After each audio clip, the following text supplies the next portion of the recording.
So 3 days down, 2 to go, and we're back to have a look at day 4 of the 2020 Goodwood Festival for you here at horseracing.net. And day 3 had it all, didn't it? We had a 50-1 winner in the second race. We saw Mogul come good in the Gordon Stakes, and Fancy Blue was the big winner in the Nassau Stakes for Donica O'Brien, just 22 years old. We mentioned in yesterday's video that he had his first Group 1 winner, his first classic winner at Shanty last time with Fancy Blue. Well, she's doubled his tally. A brilliant win for her in the Nassau Stakes. She could be a really special filly going forward. But the action doesn't stop there. We've got an 8-race card to have a look at on Friday afternoon. And we're going to start with the feature race, the Group 2 King George Stakes. And to be quite honest, this isn't going to take too long to look through, is it? Because we've got a 3-1 on favourite in Battaash, who is aiming to create history.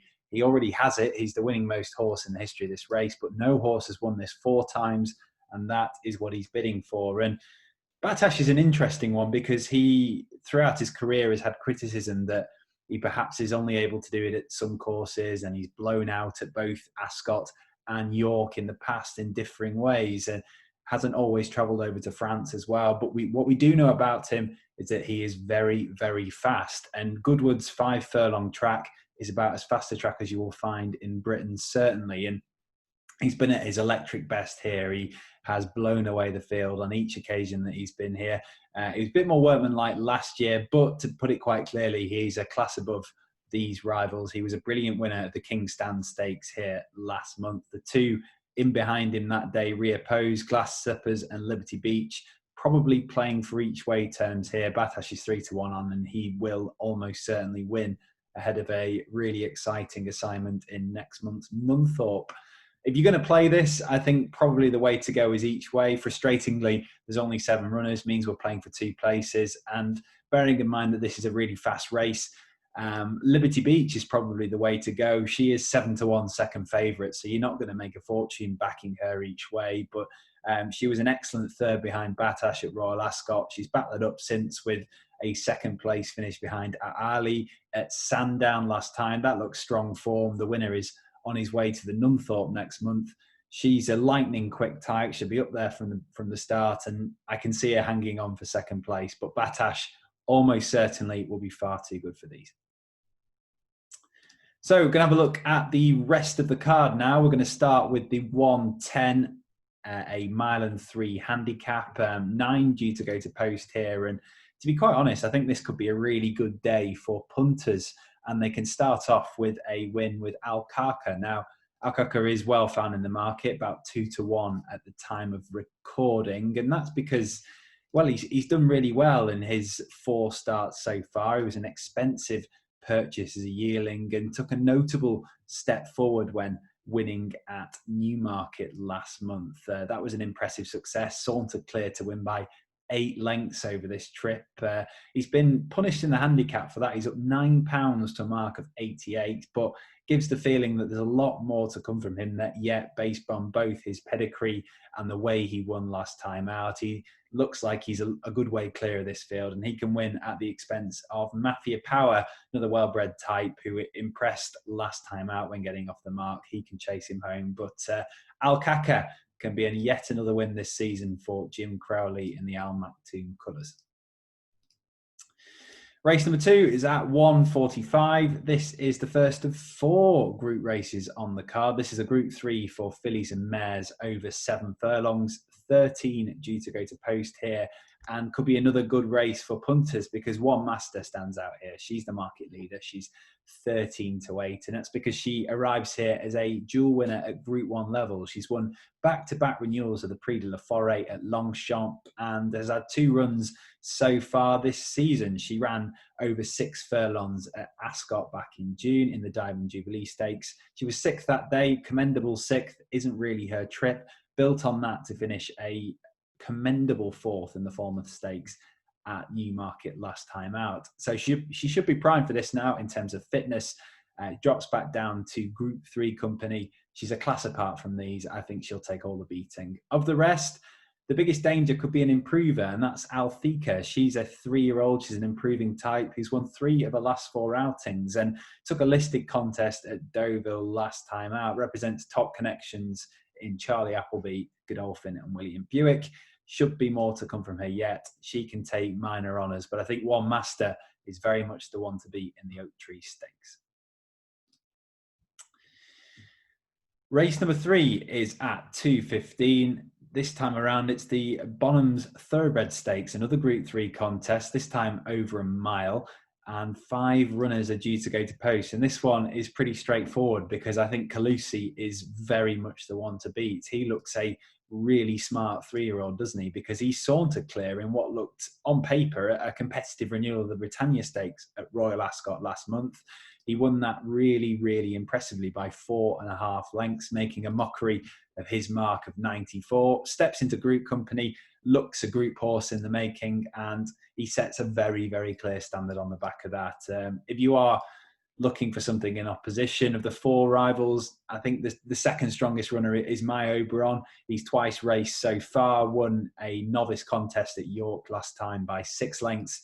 He can take minor honours. If you want to go for the forecast, he's probably the way to go. But Calusi, 11-8 on, can be another winning favourite in the 3rd race at Goodwood.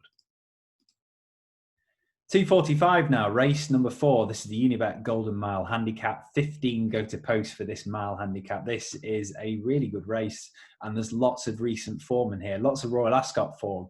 Sabuska was a real smart winner of the Silver Hunt Cup at Royal Ascot, and he's followed that up with a really game success in the Bunbury Cup at Newmarket since. He's up more in the weights for that, though. He's up to it now to a mark of 107, which is £5 higher than last time out. To put it frankly, he's going to have to be a group performer to defy that sort of mark. And I think there are a couple in here that are a little bit better treated. One of those is Prompting, real improving type, and he's at the opposite end of the handicap. Arrives here off a mark of 89 for the David O'Meara team. And this 4-year-old has won his last 2 starts at Ayr and York. This is a bit of a step up. This is a lot hotter, but there should be more to come from him here. Whereas Cliffs of Capri and Willie John are more regulars in this sort of sphere. Both could be lurking on good marks for differing reasons. But I think the way to go here is Monterham, who was an excellent second at Royal Ascot himself, but in the Royal Hunt Cup, he was just denied by Dark Vision that day, but got his revenge in the Coral Challenge at Sandown at the beginning of that month. Dark Vision, we know all about him. He's a smart horse. He's since won in listed company at Pontefract. And Monterham is up to a mark of 104, £4 higher than when winning at Sandown. Might just about be within his remit. He looks ready for group company, and fancy him to defy that mark and win this really, really competitive race.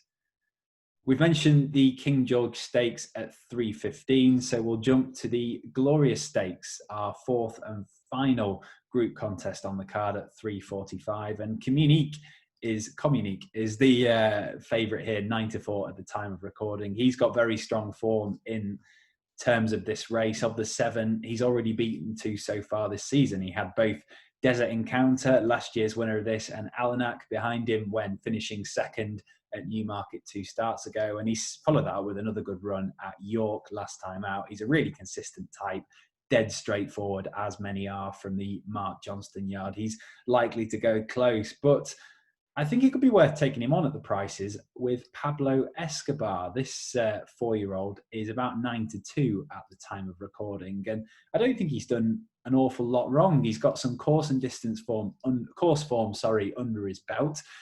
Won over a mile and quarter here back in September 2018, and he's held his form really well so far in 4 starts this year. He was over at Maiden earlier on in the year, placed in a Group 2 race. He hit the frame, finished 4th of 10.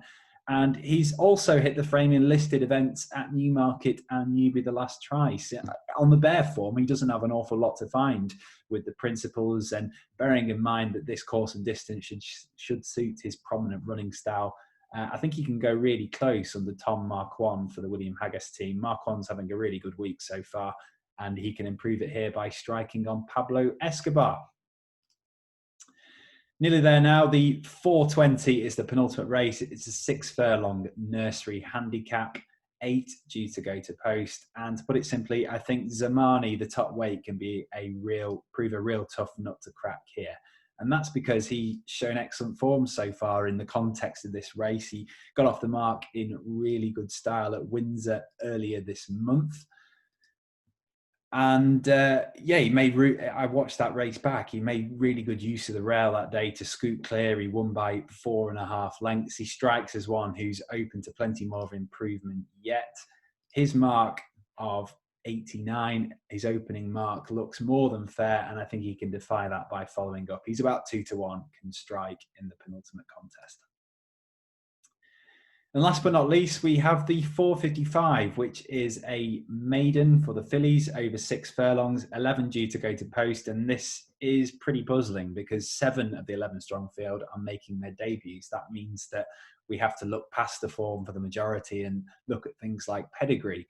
Of those with form is Sarsaparilla. She's probably the best of them. She's pretty short at the time of recording, all things considered, for Godolphin. She's 2-1. That's because she represents top connections in John Gosden. She's owned by Godolphin, and James Doyle is going to take the ride. And she's done pretty well so far, produced her best effort yet to finish second in a pretty reasonable looking event at Newbury earlier this month. What I would say about her is that she's had 4 starts now. She's going to be vulnerable to an above average type, so you'd say her cards are pretty much on the table now in terms of her ability.